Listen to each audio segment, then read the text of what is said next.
तो हेलो बच्चों, आज हम पढ़ने वाले हैं lecture number 4 from the chapter moving charges and magnetism. NCERT की बात करूँ तो, और अगर स्टेट बोर्ड की बात करूँ तो इसी चैप्टर का नाम है magnetic effect of electric current. आज का टॉपिक बेहद ही सिंपल और बहुत ही इंपॉर्टेंट टॉपिक है। इस टॉपिक में हम पढ़ेंगे कि किसी भी लूप में कितना टॉर्क जनरेट हो सकता है, और इसी कंसेप्ट को पढ़ के हम पढ़ेंगे मूविंग कॉइल गैल्वेनोमीटर। तो बिना किसी देरी के स्टार्ट करते हैं। अगर मैं डायग्राम की बात करूँ, पहले अगर हम हेडलाइन की बात करें तो हेडलाइन है torque on a current carrying loop.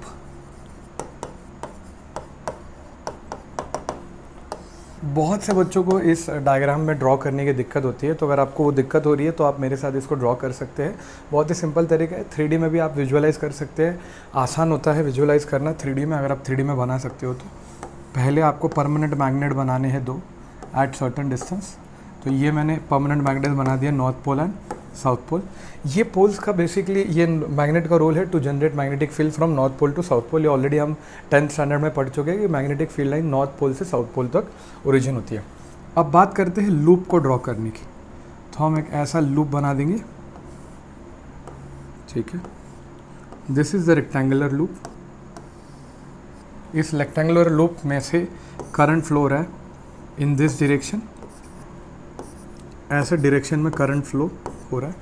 और अगर मैं अभी 3D कंप्लीट करूँ इसको, तो मैग्नेट को हम ऐसे ड्रॉ कर सकते हैं, ठीक है। This is your permanent magnet N and S, north pole and south पोल।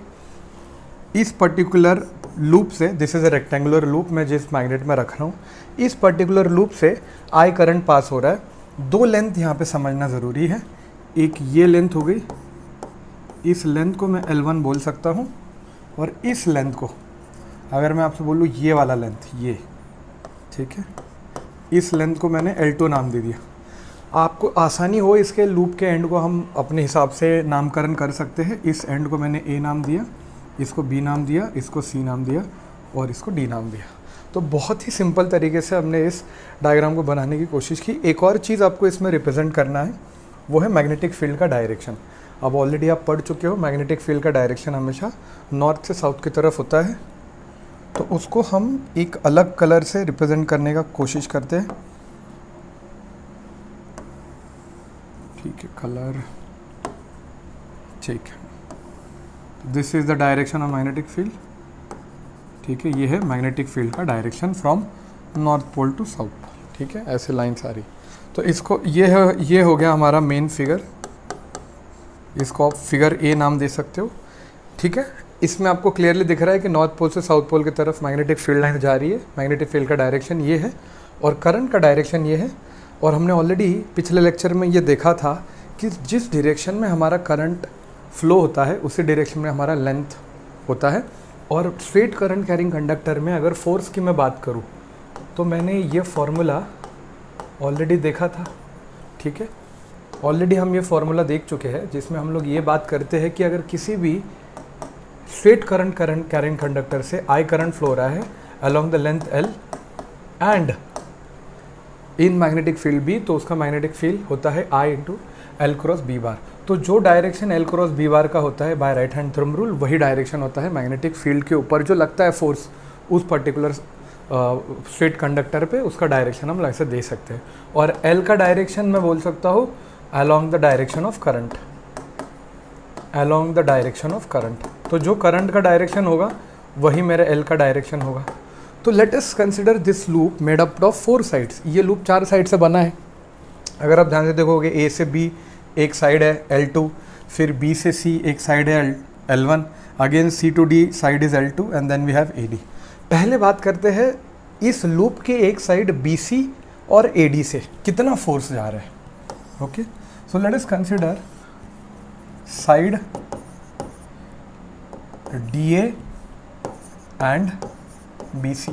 अब कुछ लोग बोलेंगे यहाँ पे छोटा सा गैप आ रहा है, लेकिन हम उसको इग्नोर करेंगे। AD और BC को दोनों को L1 कंसिडर करेंगे। देखो, अगर मैं AD की बात करूँ, अगेन इसको अगर मैं स्केलर फॉर्म में लिखूँ तो ये ऐसे आएगा, magnitude of the force is ILB sin theta, where theta is the angle between L and B। L और B के बीच में जो एंगल होगा उसको मैं थीटा कंसिडर करूँगा। अब देखो फॉर साइड डी ए के लिए मेरा जो करंट का डायरेक्शन है वही मेरे लेंथ का डायरेक्शन होगा। तो अगर मैं बोलूँ देखो लेंथ का डायरेक्शन ये है, लेंथ का डायरेक्शन ये है, डी टू ए लेंथ का डायरेक्शन ये है, वही करंट का डायरेक्शन है, और मेरा जो मैग्नेटिक फील्ड है वो भी ये है अलोंग दिस डायरेक्शन। तो डी ए के लिए कहना है C theta is 0, yes I can. Now for B C देखो बी सी के लिए लेंथ का डायरेक्शन इस तरफ है लेकिन मेरा मैग्नेटिक फील्ड का डायरेक्शन इस तरफ है, तो इन दोनों के बीच में एंगल हो जाएगा 180 डिग्री। तो दोनों में एक चीज़ कॉमन है, मुझे पता है sine 0 is equal to sine 80 is equal to 0 होता है। तो क्या मैं ये बोल सकता हूँ F D A is equal to F B C is equal to 0, because sine वाला कंपोनेंट जो है वो दोनों के लिए side D A as well as B C के लिए 0 हो जाएगा। तो एक चीज़ तो क्लियर है, इस रेक्टेंगुलर लूप में ए डी और बी सी पे कोई भी फोर्स नहीं लग रहा है। Now let us talk about the remaining 2 sides. अगर आप ध्यान से देखोगे तो मैग्नीट्यूड अगर फोर्स की मैं बात करूँ तो जो फोर्स का मैग्नीट्यूड ए बी पे लगेगा वही फोर्स का मैग्नीट्यूड सी डी पे लगेगा, बिकॉज दोनों का लेंथ सेम है, दोनों सेम मैग्नेटिक फील्ड में रखा गया है। और अगर आप एंगल की बात करोगे, करंट तो ऑब्वियसली सेम फ्लो हो रहा है दोनों से, और अगर मैं एंगल की बात करूँ दोनों में, करेक्ट, तो एक एग्जांपल ये हो गया लेंथ ऐसे जा रहा है मेरा, अगर इस लेंथ की बात करूँ ए बी, करेक्ट, तो लेंथ ए बी ऐसे जा रहा है और मेरा मैग्नेटिक फील्ड ऐसे जा रहा है, तो ऑब्वियसली ये एंगल कितना होगा 90 डिग्री। सिमिलरली अगर मैं सी डी की बात करूँ तो सी डी में मेरा लेंथ का डायरेक्शन इधर है, मेरा मैग्नेटिक फील्ड इधर जा रहा है, again the theta is 90 degree. So I can say for side C D B C ठीक है, बी सी और डी ए तो हमने ऑलरेडी देख लिया। For side A B, yes, for side A B and C D दोनों के लिए थीटा होगा 90 डिग्री, और दोनों फोर्स का जो मैग्नीट्यूड होगा वो सेम आएगा। हालांकि डायरेक्शन अलग आएगा, डायरेक्शन की हम बात करेंगे, लेकिन मैं अगर सिर्फ मैग्नीट्यूड की बात करूं तो एफ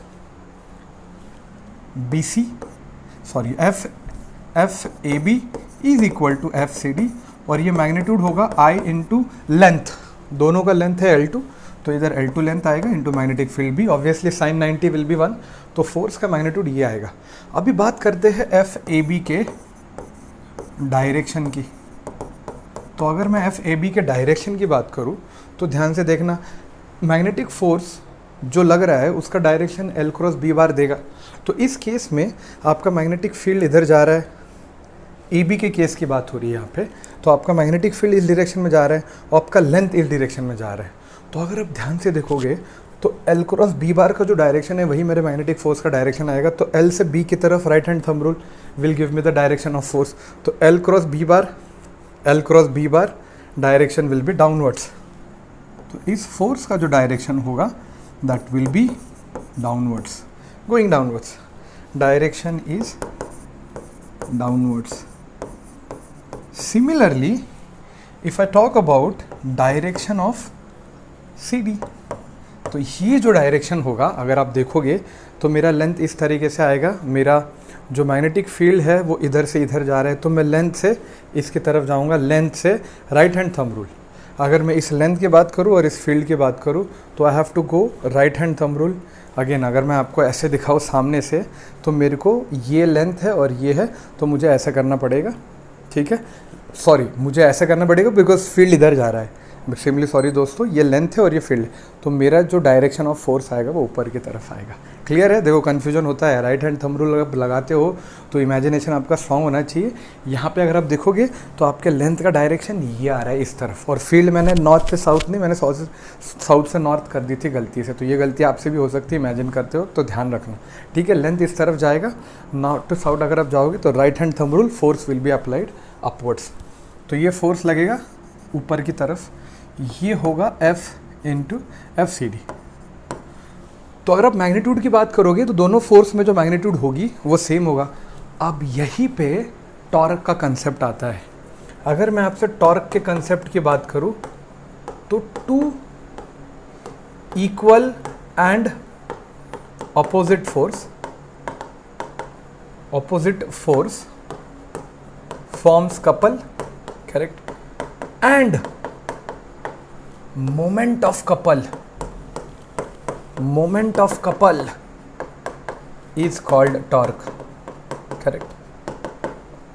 तो अगर मैं आपसे बोलूं कि मोमेंट ऑफ कपल मतलब what, moment of couple is what, torque को मैं ऐसे डिफाइन कर सकता हूँ, दोनों में से आपको अगर देखो एक फोर्स नीचे की तरफ लग रहा है, एक फोर्स ऊपर की तरफ लग रहा है, तो मानो ये आपका लूप है, ऐसे एक फोर्स नीचे की तरफ लग रहा है और एक, तो ये जो लूप है ये ऐसे घूमेगा आपके मैग्नेटिक फील्ड में, ये लूप ऐसे घूमना चालू होगा। And torque is a rotational motion, rotational motion में हम लोग टॉर्क का कंसेप्ट यूज़ करते हैं। तो इस पे कुछ फोर्स लगेगा, इस पे कुछ फोर्स लगेगा, और मैंने ये सीखा है 10th स्टैंडर्ड में, अगर मुझे टॉर्क निकालना है तो टॉर्क इज दो इक्वल एंड ऑपोजिट फोर्स में से एक फोर्स को आपको लेना है into the perpendicular distance between both the forces. अब ऐसे अगर मैं ड्रॉ करूँगा, ये एक फोर्स ऊपर की तरफ, एक नीचे की तरफ, तो आपको ये परपेंडिकुलर फोर्स चाहिए। इसको अगर मैं अलॉन्ग द लाइन एक्सटेंड करूँगा तो इस दोनों के बीच में जो परपेंडिकुलर फोर्स का जो लेंथ है वो मुझे कंसिडर करना है। तो torque is force into perpendicular distance. Obviously force भी अलॉन्ग द लाइन होना चाहिए, और अलॉन्ग द लाइन में ही हम दोनों के बीच का parallel distance, perpendicular distance consider करेंगे। तो अगर मैं इसकी बात करूँ, अभी फोर्स तो मुझे ऑलरेडी पता है, फोर्स का magnitude. If I talk about the distance, अब डिस्टेंस बनाने के लिए मानो एक और फिगर आपको लगेगा। फिगर इजी है, इतना कॉम्प्लिकेटेड नहीं है, थोड़ा इमेजिनेशन आप कर सकते हो। इस लूप को एक फोर्स नीचे की तरफ, एक ऊपर की तरफ, तो मानो एट सर्टेन एंगल ये ऐसे इंक्लाइन हो रहा है, ठीक है। मानो at certain angle this is inclined like this. तो अगर आप सामने वाले व्यू से देखोगे तो this will B A point, this will B D point. इसमें नीचे की तरफ एक फोर्स लगेगा जो होगा एफ ए बी, और इसमें ऊपर की तरफ एक फोर्स लगेगा जो होगा एफ सी डी। अब देखो, चीज़ों को आसान करने के लिए ये है अपना मैग्नेटिक फील्ड का डायरेक्शन। मैंने एक यूनिट वेक्टर का डायरेक्शन कंसिडर किया along this direction, along this surface, इस सरफेस के अलॉन्ग। अब देखो, इस सरफेस को परपेंडिकुलर डायरेक्शन ये आएगा, इस एरिया वेक्टर का, इस लूप का जो एरिया है उसका डायरेक्शन ऊपर की तरफ आएगा। तो जब मेरा ये लूप ऐसे घूमेगा तो एरिया का यूनिट डायरेक्शन में इस डायरेक्शन में ले सकता हूँ। अब बहुत लोगों को सवाल आएगा कि एरिया का डायरेक्शन मैंने यूनिट वेक्टर के तौर पे क्यों रिप्रेजेंट किया, उसके बाद करेंगे, ठीक है। थोड़ा सा सब्र आप रख सकते हो। तो इसको मैंने एनकैप किया। लेट अस से कि ये एनकैप फील्ड के साथ थीटा एंगल बना रहे। अब देखो, थीटा हमने ऑलरेडी वहाँ पे यूज़ कर लिया, तो हम यहाँ पे अल्फ़ा यूज़ कर सकते हैं। There is no issue in using alpha. So let us say alpha is the angle made by this unit vector of the area vector with the magnetic field, correct. अब देखो, अगर ये alpha होगा और मैं यहाँ से एक परपेंडिकुलर लगाऊंगा, so again this will B 90 minus alpha. But अगर आप देखोगे तो इस प्लेन में ये भी 90 डिग्री बना रहा है, ये भी 90 डिग्री है, उसमें ये 90 माइनस अल्फ़ा है, तो क्या ना इसे दिस इज अल्फ़ा। अगर ये अल्फ़ा होगा तो इस लाइन को अगर आप खींचोगे तो this angle will be also equal to alpha, because alternate angle बनेगा, अल्टरनेट एंगल बनेगा। What I am interested is, I am interested in knowing this distance. इस डिस्टेंस को मैं एक्स बोलूँगा, बिकॉज दो फोर्स लाइन एक्शन के along जो force लग रहे हैं उनके बीच में परपेंडिकुलर डिस्टेंस मेरे को निकालना है, और वही मेरा टॉर्क रिप्रेजेंट करेगा।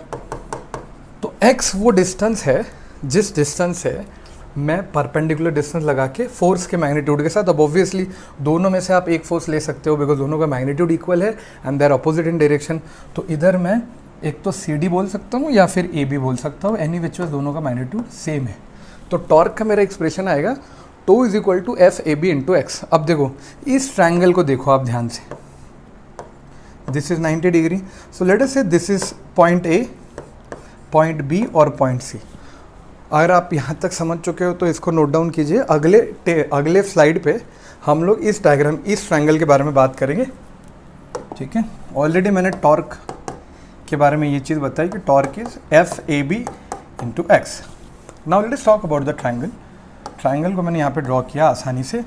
दिस इज थीटा, इसको मैंने theta alpha, for the matter of fact theta हमने ऑलरेडी यूज़ किया है, तो let us say this is alpha. ये डिस्टेंस में मेरे को दिलचस्पी है and this distance is L1। अगर आप ध्यान से देखोगे तो this distance is nothing but L1। ए से डी के बीच के डिस्टेंस को हमने L1 बोला है, तो दिस डिस्टेंस इज L1। तो moving ahead, F A bill मेरे को ऑलरेडी पता है, F into L2 into B sine 90 होता है, तो उसको हमने लिखा नहीं है। एक्स की अगर मैं बात करूँ now, if I talk about trigonometry, तो यहाँ पे बेसिक ट्रिग्नोमेट्री हम लगा सकते हैं। इसको हमने ए बी सी बोला, करेक्ट। बेसिक ट्रिग्नोमेट्री हमको ये बोलाएगा कि sine of alpha is equal to opposite upon hypotenuse, so which will be x upon L I. So x will be L I sine alpha, L1 sine alpha. तो x के जगह पे मैं क्या लिख सकता हूँ, L1 into sine alpha. Correct. So this will be nothing but I into L1 into L2 B into sine alpha. अब देखो मैंने एक चीज़ और आपको बताई थी, alpha is the angle made by the unit vector of area with vector B. अब देखो ये क्वांटिटी मैंने बोला था आपको थोड़ा सब्र रखना ज़रूरी है, बिकॉज L1 इंटू L2 क्या होगा बताना मेरे को. इस लूप के लिए ये L1 और ये L2 है. स्टार्टिंग में मैंने बताया था कि लूप रेक्टेंगुलर है, तो L1 इंटू L2 ये क्या होगा, ये होगा आपका एरिया. जी हाँ दोस्तों, this will be the area. अब अगर मैं इसी चीज़ को अगर साइन थीटा के टर्म्स में लिखूँ और अगर मेरे को इसको in terms of vector represent करना है, वेक्टर, तो क्या मैं देखो a और b इनका मैग्नीट्यूड की अगर मैं बात करूँ तो दिस विल गिव मी. और अगर आपको इसको ऐसे लिखना है तो n कैप आप यूनिट वेक्टर लगा सकते हो, because unit vector is along direction of area. और यही चीज़ अगर आप देखोगे, करेक्ट, तो this will give me the cross product. अब एक और नोटिफिकेशन है जो मेरे को यूज़ करना है, एक और टर्म है, एडिशनल टर्म जो हम यूज़ करते हैं, that is magnetic dipole moment. क्या बोलते हैं हम इसको, magnetic dipole moment. We represent it by mu, और ये म्यू होता है I इंटू ए.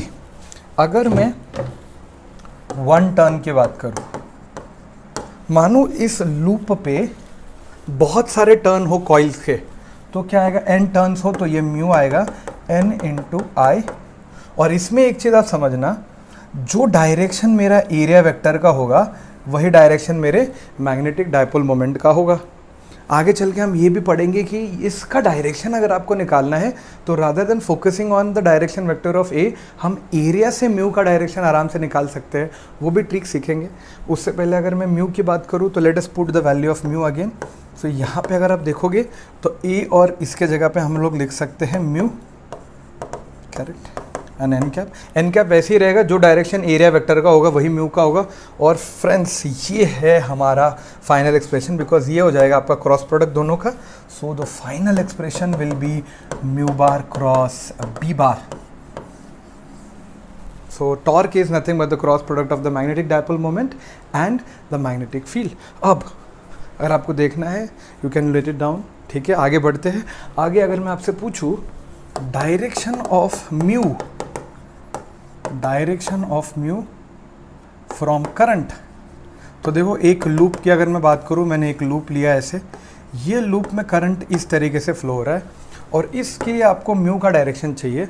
तो आप अपना राइट हैंड थंब लीजिए, राइट हैंड का फिगर लीजिए. Curled fingers will indicate the direction of flow of current, then the thumb will indicates the direction of mu जो अंदर की तरफ होगा. सिमिलरली अगर मैं इसको ऐसे बनाऊं और ये करंट ऐसे जा रहा है मानो, तो curled fingers and the centre will indicates the direction of mu.